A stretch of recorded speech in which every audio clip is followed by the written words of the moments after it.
Hello बच्चों, ये question आपका thermal properties of matter chapter से है। देखिए बहुत ही सिंपल क्वेश्चन है। क्वेश्चन में यहाँ पे हमें ये फिगर गिवन है, ठीक है।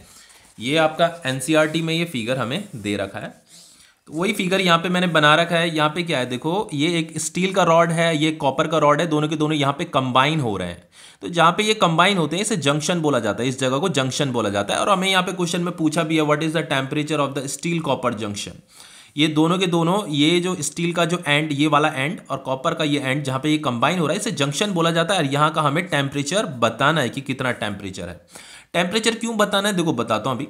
एक्चुअल में ये जो स्टील और ये जो कॉपर है ना, ये किसी सिस्टम के अंदर है। देखो यहाँ पे आपको ये फर्नेस दिख रहा है, ये आग की भट्टी है, और यहाँ पे ये आइस बॉक्स लगा है। तो स्टील का जो ये वाला एंड है वो 300 डिग्री सेल्सियस पे है, ये वाला एंड, ठीक है। ये वाला क्रॉस सेक्शन 300 डिग्री सेल्सियस पे, और ये कॉपर का ये वाला क्रॉस सेक्शन जो है 0 डिग्री सेल्सियस पे है। तो टेम्परेचर डिफरेंस होने की वजह से यहाँ पे क्या करेगा, हीट फ्लो करेगा। इतना तो आपको पता ही होगा कि टेम्परेचर डिफरेंस होने की वजह से हीट फ्लो करता है।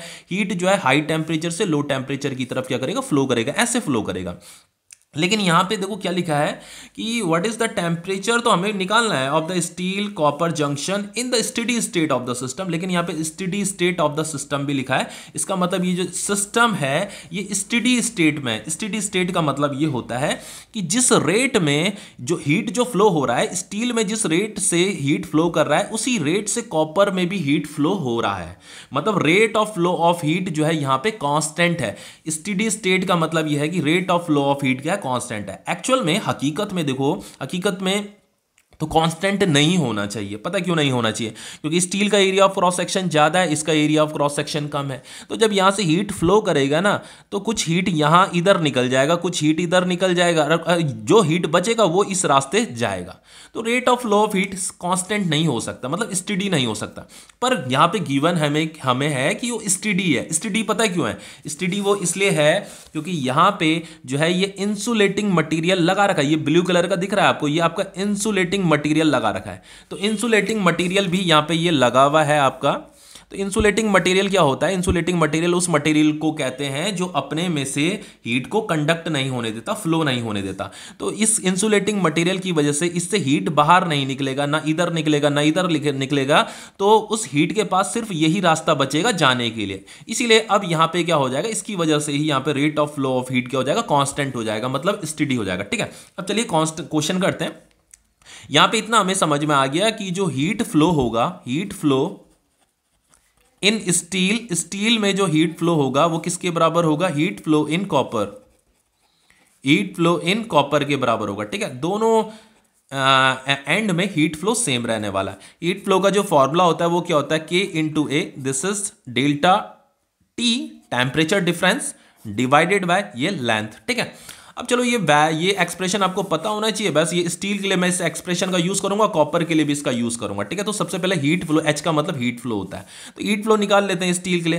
तो ये के क्या है, इसे थर्मल कंडक्टिविटी बोलते हैं। तो स्टील का थर्मल कंडक्टिविटी K1 है, कॉपर का थर्मल कंडक्टिविटी K2 है। हमें यहाँ पे गिवन भी है thermal conductivity of steel and thermal conductivity of copper. तो चलो यहाँ पे ये थर्मल कंडक्टिविटी K1 आ जाएगा। ये ए क्या है, area of cross section of steel, चलो मैंने इसे A1 बोल दिया। और ये डेल्टा टी, डेल्टा टी का मतलब ये जो स्टील है ना, स्टील का इस एंड का टेम्परेचर और इस एंड का टेम्परेचर, उनका difference, that is delta T. जो भी टेम्परेचर में जो डिफरेंस होगा उसे हम डेल्टा टी बोलते हैं। तो इस एंड का टेम्परेचर 300 है, इस एंड का टेम्परेचर T है। तो ये हो जाएगा आपका 300 माइनस टी डिवाइडेड बाय ये लेंथ लेंगे स्टील का। स्टील का लेंथ कितना दे रखा है यहाँ पे, ये 15 सेंटीमीटर लेंथ दे रखा है। तो ये 15 सेंटीमीटर, तो इसे मीटर में कन्वर्ट करेंगे तो डिवाइडेड बाय 100 कर देना, ठीक है। उसी तरीके से यहाँ पे कॉपर का भी हीट फ्लो निकालेंगे। तो इसका जो थर्मल कंडक्टिविटी है वो K2 है, area of cross section A2 है। एरिया ऑफ क्रॉस सेक्शन थोड़ा छोटा है कॉपर का, ठीक है, तो उसे मैंने A2 बोल दिया। और यहाँ पे का ये जैसे यहाँ पे टेम्परेचर डिफरेंस लिखा था ना, ये वाला यहाँ पे का टेम्परेचर, दोनों को सब्ट्रैक्ट हमने किया। तो उसी तरीके से यहाँ पे का टेम्परेचर और यहाँ पे का टेम्परेचर, तो यहाँ पे का टेम्परेचर तो T है, यहाँ पे का 0 है, तो ये T माइनस 0 डिग्री सेल्सियस आ जाएगा, डिवाइडेड बाय इसका कॉपर का लेंथ कितना दे रखा है, 10 सेंटीमीटर दे रखा है। तो ये 10 सेंटीमीटर को मीटर में कन्वर्ट कीजिए, तो ये 100 से डिवाइड कर दीजिए, मीटर में कन्वर्ट हो जाएगा, ये 100 से 100 कट जाएगा, ठीक है। अब देखो यहाँ पे ये K1 का मतलब क्या है, this is thermal conductivity of steel, ये 50.2 दे रखा है, 50 ये पॉइंट ये 2 इंटू ये एरिया ऑफ क्रॉस सेक्शन है स्टील का। देखो यहाँ पे एरिया ऑफ क्रॉस सेक्शन के बारे में कुछ लिखा है, area of cross section of steel is twice that of copper. Copper के एरिया ऑफ क्रॉस सेक्शन जो है, कॉपर का जो एरिया ऑफ क्रॉस सेक्शन है उसका ट्वाइस है स्टील का एरिया ऑफ क्रॉस सेक्शन। तो ये जो A1 होगा ये A2 2A2 के बराबर होगा, मतलब ये जो A1 होगा ये 2A2 के बराबर होगा, ठीक है, दुगना है, गिवन है ना हमें।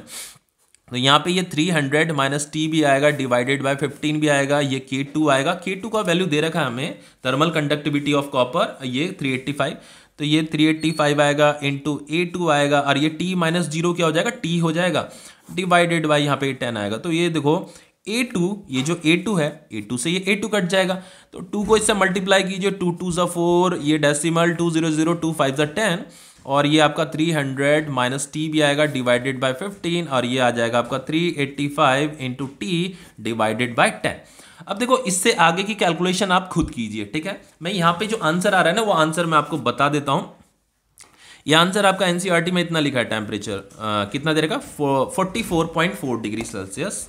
लेकिन यहाँ पे मैं बहुत इंपॉर्टेंट चीज़ एक बताने वाला हूँ, जब आप इसे सॉल्व करोगे तो यहाँ पे का जो टेम्परेचर आएगा ना, इस जंक्शन का जो टेम्परेचर आएगा वो आएगा 44.4 डिग्री सेल्सियस, इतना आ रहा है। देखो लेकिन एक क्वेश्चन यहाँ पे अराइज होता है, पता है क्या क्वेश्चन अराइज होता है? देखो यहाँ पे थर्मल कंडक्टिविटी में यहाँ पे केल्विन आ रहा था, ठीक है, पर केल्विन, ठीक है, इस वैल्यू के सामने ये पर केल्विन आ रहा था ना, ये इसका SI यूनिट है। लेकिन यहाँ पे देखो जो टेम्परेचर था, टेम्परेचर ये डिग्री सेल्सियस है, टेम्परेचर डिग्री सेल्सियस है, टेम्परेचर मैंने डिग्री सेल्सियस में लिया है, यहाँ पे भी डिग्री सेल्सियस में लिया है। एक्चुअल में आप टेम्परेचर इसे केल्विन में भी कन्वर्ट कर सकते हो, आप केल्विन में भी इसे ले सकते हो, इसे भी केल्विन में कन्वर्ट कर सकते हो, फिर आपका आंसर यहाँ केल्विन में ही आएगा। लेकिन मैंने उसे डिग्री सेल्सियस में ही रखा तो आंसर भी मेरा डिग्री सेल्सियस में आया।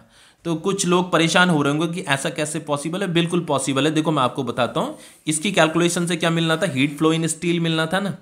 तो देखो ये जो डिफरेंस है ना, देखो मान लो वैल्यू अगर केल्विन में है और एक वैल्यू केल्विन में, इसका हमने सब्ट्रैक्शन किया तो यहाँ पे कुछ वैल्यू आया मान लो, ठीक है। तो अगर मैं इस केल्विन को डिग्री सेल्सियस में कन्वर्ट कर देता हूँ, डिग्री सेल्सियस में कन्वर्ट कर देता हूँ इस केल्विन को, इसको भी डिग्री सेल्सियस में कन्वर्ट कर देता हूँ, इनका अगर मैं सब्ट्रैक्शन करूँगा तो यहाँ पे जो वैल्यू अपीयर होगी वो सेम वैल्यू अपीयर होती है। तो इस वाले केस में, हीट फ्लो के केस में क्या होता है कि आप यहाँ पे टेम्परेचर जो है केल्विन में भी रख सकते हो दोनों जगह, और डिग्री सेल्सियस में भी रख सकते हो, आपका हीट फ्लो सेम आता है, ठीक है। तो यहाँ पे परेशान होने वाली बात नहीं है, जो केल्विन में जो डिफरेंस होगा, जो डिग्री सेल्सियस में डिफरेंस होगा, यहाँ पे जो वैल्यू आती है वो सेम वैल्यू अपीयर होती है, ओके।